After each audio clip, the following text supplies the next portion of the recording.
El caso de Wikileaks pone de manifiesto que, de nuevo, la diplomacia, con sus procedimientos no abiertos al público, en los que no se rinde cuentas, en los que no se es responsable, no está cumpliendo unos mínimos estándares de democracia, de apertura, particularmente en gobiernos que se dicen partícipes de ese modelo de gobierno. Lo que quizás es sorprendente son, yo diría, varias cosas. En primer lugar, la baja calidad de los análisis, ¿no? Uno se pregunta en manos de quién estamos, porque realmente buena parte de los cables practican un psicologismo barato que incluso recurre a explicaciones ad hominem, ¿no? Pues para las lógicas de la política internacional. Realmente hay algunos que no pasarían un examen de primero de grado de relaciones internacionales o de ciencia política. Una profesionalidad muy baja y francamente decepcionan, ¿no? Uno esperaría, ¿no?, que esta gente tuviera una mayor capacidad de análisis. Muchos nos hemos encontrado perplejos, ¿no?, ante el grado de subordinación al que se ha llegado a los Estados Unidos, en el Poder Judicial, pero también en el Gobierno. Citaba antes la frase de Moratinos, ¿no?, de País de Quinta. Bueno, es que francamente el comportamiento, yo creo, de nuestro Gobierno, del Poder Judicial, ha sido justamente el de un país de quinta. La percepción permanente de que había una factura que pagar por la retirada de las tropas de Irak, esto ha sido algo que ha dominado. Ahora se ha visto muy claramente con los cables que ha dominado todo el periodo, los dos periodos de gobierno de Rodríguez Zapatero, tanto en lo que se refiere al despliegue de tropas en Irak, como respecto a estas causas judiciales, o las más recientes revelaciones de que se estaba dispuesto a ampliar la presencia militar de los Estados Unidos en las bases que ya están establecidas, e incluso a elevar el rango del tratado, del convenio defensivo, por parte de la ministra Chacón. Siempre supimos que la Audiencia Nacional era un tribunal político, pero quizá ignorábamos que dependía políticamente de los Estados Unidos. Íñigo, ¿a ti qué te parece? Sobre todo ignorábamos que era un tribunal tan cobarde, que era un tribunal que era tan capaz de mostrarse muy enérgico con quienes tenían menos poder que ellos, pero que era tan capaz a la vez de mostrarse tan servil con quienes tenían más poder que ellos, de tal manera que bastaba la llamada de un embajador para que un fiscal general o incluso una vicepresidenta del gobierno, ya hablando del Ejecutivo, se pusieran al teléfono y le aseguraran obedientes al embajador que, traicionando todo lo que había sido el espíritu por el que el Partido Socialista llega al gobierno, que es en gran medida las movilizaciones que no solo son contra la invasión de Irak y contra la participación del Estado español en ellas, sino que también son contra las mentiras, contra una cierta forma de gobernar denunciada por opaca y por autoritaria. Resulta que todo eso se lo meten en el bolsillo y dicen: muy bien, señor embajador, si hace falta nosotros dificultamos que la familia de este ciudadano español tenga un juicio justo. De tal manera que la soberanía parece que es negociable siempre hacia arriba, pero nunca hacia abajo. Con los de abajo siempre se muestra muy fuerte el Estado español. Con los de arriba se ha mostrado tremendamente obediente, con un embajador, que no es que haya llamado el señor Bush o el señor Obama. Yo recuerdo que, presentando con un amigo una ponencia en un congreso sobre América Latina, sobre cómo afectaba la relativa decadencia de Estados Unidos para intervenir en su patio trasero, en la región latinoamericana, entendíamos nosotros en esa ponencia que esa relativa decadencia había provocado una cierta situación de oportunidad, un cierto horizonte de oportunidad para la aparición de gobiernos democráticos y de izquierdas en el continente.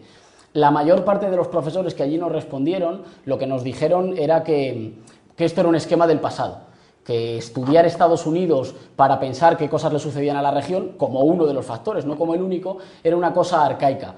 Y esta es esa verdad oficial que se construye en centros académicos, dedicada a tapar las cuestiones que ahora resquebraja Wikileaks, que es, bueno, pues el antiamericanismo no era un prejuicio propio de provincianos, sino el correlato de toda una serie de hechos empíricos que verificaban cómo la presencia de Estados Unidos en muchos casos equivalía a la desestabilización. La diplomacia funciona para unos intereses particulares. Y el problema, y yo creo que por eso el escándalo, es que esos intereses particulares no son ni siquiera los de los estados en este caso de Estados Unidos o de España o de Bolivia, sino que son intereses particulares de la gente que en esta fase que estamos del modelo neoliberal están usufructuando el Estado para intereses muy particulares. Y creo que ese es el escándalo. Lo que se desvela aquí es algo que también que sabíamos, como decía antes Íñigo, que es esa dependencia. La élite aristocrática y política de este país debe mucho a esa continuidad entre el franquismo y la democracia que garantizaron los Estados Unidos. Yo creo que la política exterior que dicta Estados Unidos forma parte de la política exterior española, ya digo, por los intereses de esas élites. ¿Cómo valoran este tipo de, o esta confirmación de este tipo de injerencias del gobierno de los Estados Unidos en la política y en los resultados de la democracia en países como el suyo, en países latinoamericanos, en procesos abiertos hacia el socialismo? Los norteamericanos o el imperialismo norteamericano no es sincero cuando valora las democracias. Cuando en la democracia ganan los pobres, la democracia es rechazada por los Estados Unidos. Cuando ganan los ricos, se convierte en la perfecta democracia para los Estados Unidos. Vaya usted a saber si los Estados Unidos y el imperio escogió los medios que iban a dar la información de Wikileaks.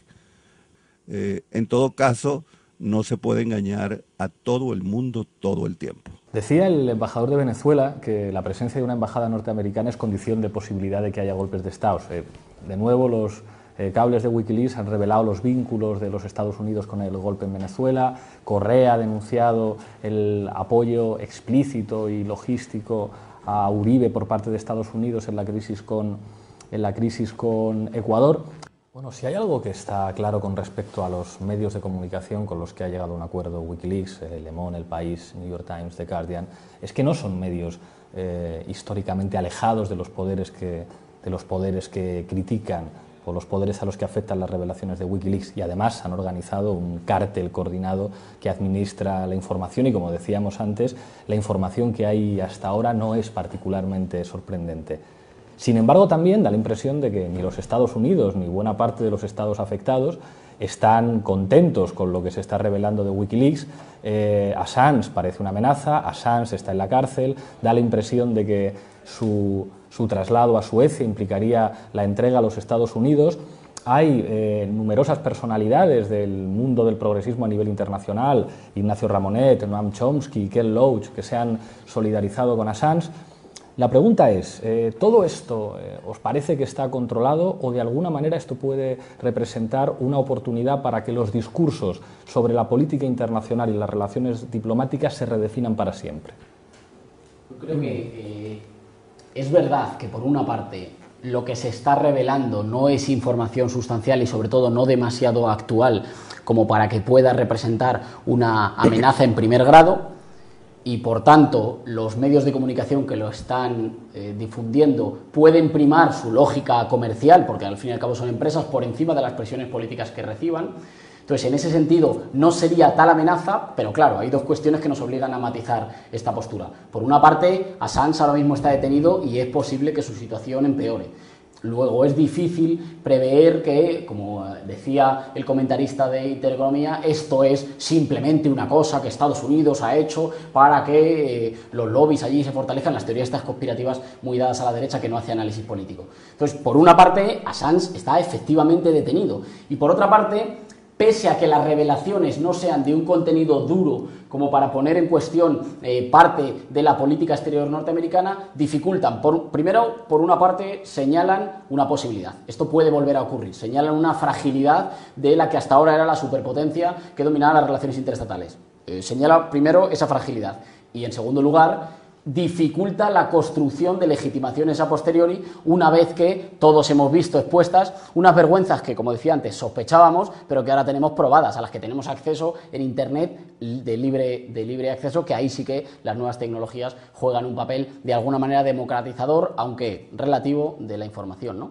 Y estos medios están filtrando las filtraciones, medios que son profundamente sospechosos, porque nos han acostumbrado a a verlos como interesados y que nos cuentan unas cosas y otras no nos las cuentan. Por ejemplo, en España nos han contado sobre todo lo vinculado con el caso de Couso, pero aprovechando la credibilidad que nos da el caso de Couso, nos están empezando a contar otras 1000 cosas que sigue la línea tradicional, por ejemplo, del diario El País. Para lo que tiene que servir esto desde un punto de vista de ahondamiento de la democracia es para que la gente se pregunte para quién trabajan los gobiernos, para quién trabajan los gobernantes, porque puede ocurrir una cosa que a mí me asusta, es que la gente diga, ah no, es que los cables lo que demuestran es que nuestro gobierno está trabajando para nosotros. Se equivoquen, no se equivoquen, los análisis sean más lúcidos o no sean más lúcidos. Y cuando están captando algún tipo de funcionario alto o medio en otro país, están trabajando para nuestros intereses, porque lo que es bueno para la General Motors es bueno para los Estados Unidos. Si ese es el esquema de análisis que se hace, todo esto no sirve para nada. Ahora bien, si el análisis que se hiciera fuera, estos tipos están trabajando para los Cheney, para los Bush, es decir, para esa gente que metió en una guerra a Estados Unidos para beneficiar a grupos concretos, creo que esto será, insisto, el germen de una sexta internacional. Sin hacerme demasiadas ilusiones sobre el potencial revolucionario de Wikileaks y de su controvertido portavoz, en todo caso, me parece muy significativo que las dos empresas que le han retirado los fondos y que han sido atacadas por el movimiento más o menos solidario de hackers en todo el mundo hayan sido Visa y Mastercard, que así le devolvían un favor al gobierno estadounidense que había mediado en su favor con el gobierno ruso y con los gobiernos turcos para que se pudieran introducir en esos mercados para permitir el pago de tarjetas de crédito, siendo ellos quienes proveían ese servicio. Que sean Visa y Mastercard quienes han participado del cerco a Assange y quienes le están defendiendo, sin demasiadas ilusiones sobre él, me parece que sí que señala este señor dónde ha puesto, en qué llaga ha puesto el dedo, a quién beneficia y a quién perjudica. La filosofía alemana, la francesa y la inglesa se verifica por sus váteres. Los alemanes tienen un váter donde lo que uno le sobra queda ahí para ser analizado, los ingleses hay un agua donde si quieres lo expulsas o lo analizas, y los franceses, que es la diplomacia frente a la filosofía o el utilitarismo, ellos son la diplomacia, aquellos caen en un agujero y desaparece. Wikileaks nos ha hecho a todos alemanes porque la mierda, con perdón, está ahí y nos está diciendo a gritos, no nos lavemos las manos porque Julian Assange, que nos está haciendo más libres, porque nos está dando más información, está en la cárcel. Arriba Teleca, arriba la tuerca, ¿eh?